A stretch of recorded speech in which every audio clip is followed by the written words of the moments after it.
Jadi begini, kalau orang mengaku dia keturunan Balawi atau tidak, langsung diuji genetik, ya itu verifikasinya.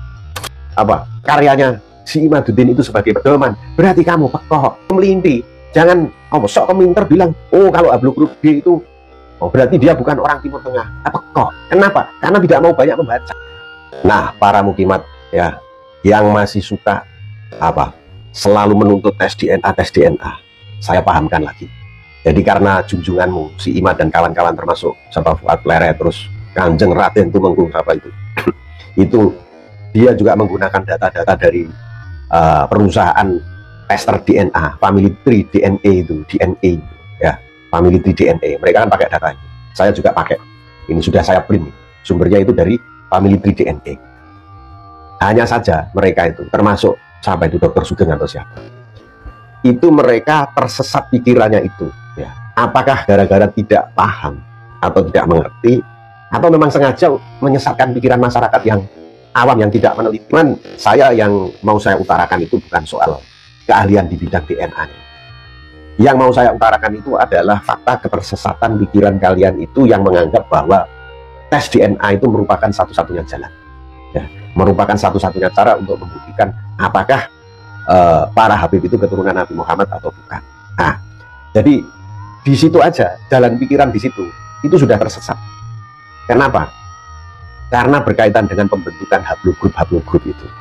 Dan berdasarkan data-data atau fakta-fakta empirik yang sudah pernah ada, pengetesan-pengetesan yang sudah pernah ada dari berbagai golongan itu menyimpulkan bahwa tidak ada satupun golongan ya, yang berada di dalam satu Hablu Group.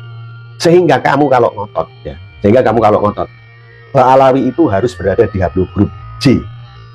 Nah, itu kamu pekok. Nah, saya tunjukkan bukti-buktinya. Ya. Ini saya ngambilnya dari Family Tree DNA itu. Nah, contoh ini. Ini ada pengetesan terhadap golongan orang-orang Anglo-Saxon. Nah, ngerti tidak orang-orang Anglo-Saxon itu siapa? Itu mereka yang leluhurnya ada di Inggris ya. Kemudian banyak yang bermigrasi ke Amerika Serikat, sehingga di Inggris itu dikenal sistem hukumnya itu sistem hukum Anglo-Saxon yang itu kemudian diadopsi oleh Amerika Serikat. Nah, itu Anglo-Saxon. Jadi dari pengujian, dari tes DNA oleh orang-orang Anglo-Saxon itu ya, dari berbagai negara yang tersebar di dunia, orang-orang yang sebagai keturunan Anglo-Saxon, ternyata Hablu Groupnya itu bermacam-macam. Ada yang E, ada yang G, ya, ada yang I. Nah, apalagi ini? Yang I banyak ini. Ada yang J, bahkan ada yang J. Ada yang ini H apa O ini. Ada yang R, banyak sekali yang R. Ini orang Anglo-Saxon. Kemudian orang Yahudi secara umum. Ya. Bahkan orang Yahudi secara khusus itu kayak misalnya golongan Yahudi Askenazi misalnya. Itu malah tidak menunjukkan Timur Tengah. Kalau kamu ngomong soal keturunan Yahudi, harusnya kan Hablu Groupnya Timur Tengah. Ya, itu. Terus termasuk Yahudi Kohen. Bahkan Yahudi Kohen tuh yang mereka Indogami, yang melakukan perkawinan di antara mereka, kalangan mereka sendiri. Hablu Groupnya juga bervariasi, tidak berada di dalam satu Hablu Group. Ini contohnya orang Yahudi secara umum. Ini Hablu Groupnya itu ada yang G, ada yang B, ada yang E, banyak yang E. Nah, G juga banyak, ada yang I, ada yang apa ini, H apa O ini ya. Ini banyak sekali. Ini orang Yahudi. Jadi mereka berada di dalam Hablu Group yang bermacam-macam. Terus ada keturunan Syekh Abdul Qadir Jailani. Nah, ini ada contoh-contoh hasil tes para keturunan Syekh Abdul Qadir Jailani dari berbagai negara, dari Palestina, dari Mali, ya, dari Azerbaijan. Karena keturunannya tersebar di mana-mana seperti Alawi itu kan juga di seluruh dunia ada. Ada dari Syria, Aljazair, Irak, Jordania dan sebagainya. Itu mereka juga Hablu Groupnya itu bervariasi. Ada yang J, ada yang E, ya, ada yang O, banyak itu yang, ada yang R, nah, ada yang T bahkan. Ini contoh keturunan satu orang itu, Syekh Abdul Qadir Jailani. Hablu Groupnya bermacam-macam. Terus kemudian ada ini Viking, ya, orang-orang keturunan orang Viking. Itu juga begitu, Hablu Groupnya ada yang di G, ada yang di N, ada yang di R. Jadi variatif. Makanya kemudian di Family Tree DNA itu, ya, di perusahaan itu, hasil tes DNA kepada golongan Sadaba Alawi itu juga variatif, sama variatifnya. Ada yang G, ada yang J, ada yang E. Ya. Itu kamu kalau misalnya ngomong sama orang-orang Yahudi, kamu tuduh mereka bukan orang Yahudi gara-gara haplogrupnya misalnya O atau R. Ya kamu ditertawakan sama mereka karena kamu dianggap pekok gitu loh.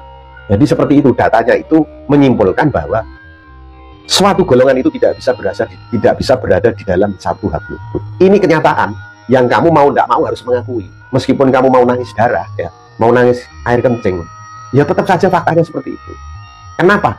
Karena di dalam hal ini, di dalam tes DNA leluhur yang dihubungkan dengan orang yang sekarang, itu secara ilmiah itu masih belum final kesimpulannya. Para ahli itu masih mencari penyebabnya. Apa yang menyebabkan satu golongan itu tidak berada di dalam satu haplogrup? Nah itu ya, karena pembentukan haplogrupnya itu juga masih bermasalah. Kamu ngerti tidak sejarah riwayat pembentukan haplogrup itu bagaimana? Kan kamu tidak ngerti. Kamu bilang katanya ada itu siapa itu, Sugeng atau siapa gitu. Oh kalau masuk haplogrup G berarti orang Arab aja bukan. Nah itu kan kemelelet, kemelinding. Oh, kalian sanjung-sanjung sebagai ahlinya tapi dia tidak paham, tidak mempelajari bagaimana sejarah pembentukan haplogrup. Saya kutip aja ya, misalnya sejarah pembentukan haplogrup G dan subkletnya.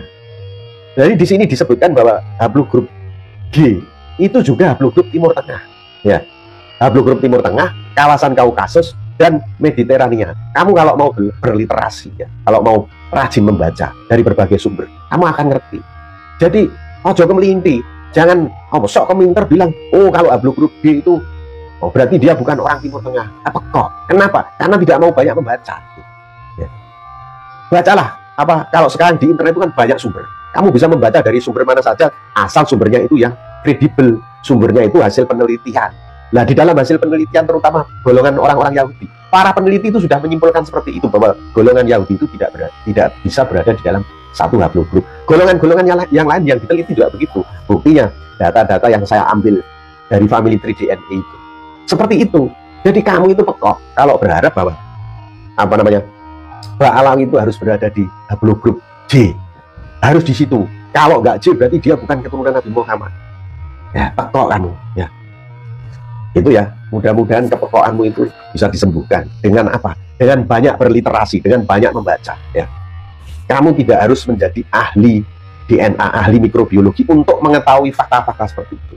Seperti saya misalnya bukan dokter, tapi saya bisa mengetahui fakta-fakta di bidang kedokteran dengan pengalaman dan dengan membaca. Tapi kalau saya membuat buku atau karya di bidang yang bukan bidang saya, misalnya di bidang kedokteran, maka buku saya itu tidak bisa dijadikan pedoman. Kenapa? Karena saya bukan ahlinya. Ya. Makanya kamu kalau menggunakan karyanya si Imaduddin itu sebagai pedoman, berarti kamu pekok. Nah itu, ngerti ya? Seperti itu ya. Mudah-mudahan kamu tambah lama tambah pinter dan tambah pekok.